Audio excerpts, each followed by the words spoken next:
Behind the wallpaper, there were paintings, not political documents, not strategic plans, just paintings, carefully hidden, done in private, with arsenic laced pigment that slowly worked its way into the body of the man who made them. The late emperor died painting, and nobody knew, because he hid it so completely that it took a corpse that wouldn't decay and a girl who reads rooms like medical cases to find them at all. That's not just a mystery detail, that's a life story compressed into a wall. The late emperor wasn't a bad person. That's the quiet revelation of episodes 8 and 9. He wasn't cruel, he wasn't calculating, he was an artist, genuinely, privately, at a level that meant something to him. An artist, someone whose internal life expressed itself through images, through pigment, through the act of making something that existed only because he chose to put it there. And he was born an emperor. In a world where the emperor is not a person but a function, where the role requires stoicism, authority, the performance of power, not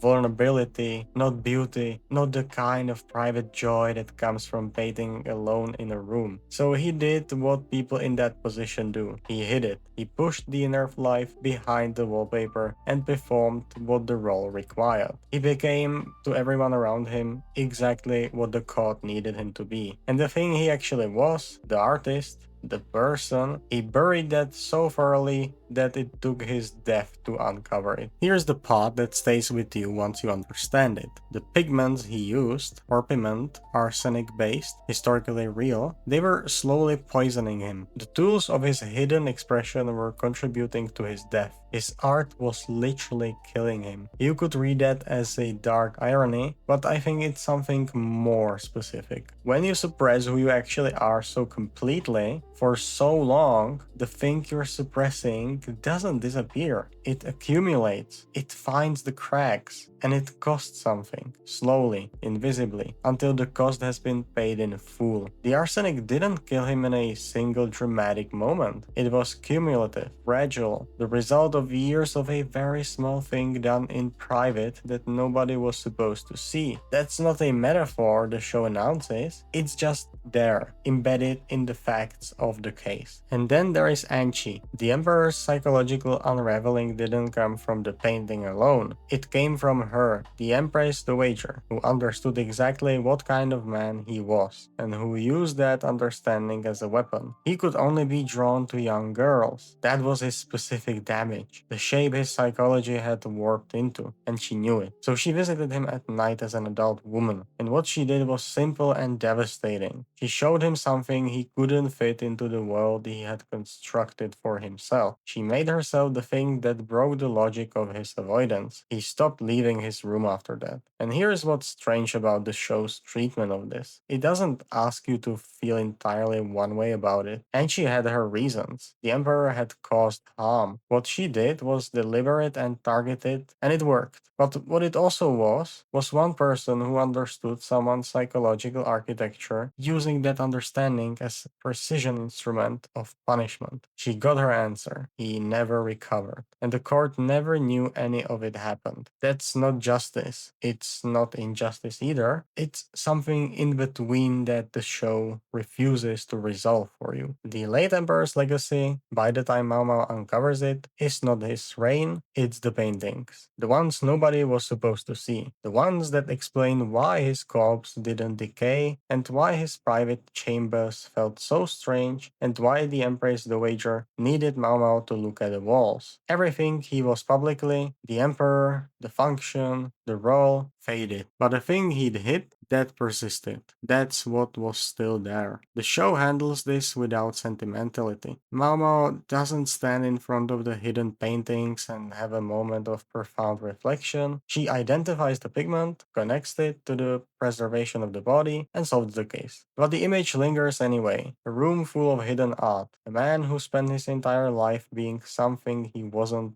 and left behind only what he was in private. This is the cleanest version of something the Apothecary Diaries keeps returning to. The system assigns everyone a role, and the role is not the person. In most cases, that's just an inconvenience. You perform what's required. You find there are small spaces, you manage. But sometimes the gap between the role and the person is so large that one of them has to go. And in a system like this, it's never the role that goes. Mao Mao hides her intelligence, Jinchi hides his identity, Xiaolan hides her ambition until she has the tools to act on it quietly. Every person who survives inside this structure has learned to make themselves smaller in some specific way. The late emperor tried to do the same thing. He hid the part of himself that didn't fit, but he hid it with arsenic pigment in a room sealed by wallpaper, and it cost him everything. The question the show keeps asking, and this episode is the starkest version of it, is not whether the system is wrong, it clearly is. The question is what it costs you, specifically to live inside it, and whether the version of yourself that survives is still close enough to who you are to be worth surviving. The late emperor never got to just be a painter. He was always the emperor first, and the painter was always the secret, the thing behind the wall. And here's what I keep coming back to. He was good at it. The paintings were real. The talent was real. There was an actual person in there with an actual inner life, and it had nowhere to go. That's the cost of this world rendered as quietly as possible. Not violence, not a visible reckoning, just a man, hidden paintings, and a corpse that lasted longer than it should have, because the thing that was slowly killing him was the only honest expression he allowed himself. If you haven't watched the rest of the series, links will be on the screen, and this episode hits differently once you've seen everything around it. And tell me in the comments, did this storyline land for you, or did you want the show to go further with it? I think we still got one more video on the Apothecary Diaries, and then unfortunately we'll be done. So thank you so much for your comments and thoughts across all the videos. Thank you so much for watching. And then I'll put every single video together as like a full compilation. So if you would like to binge watch it, then I'll do just that. So thank you so much again. Thank you for your feedback, and I'll see you in the next one.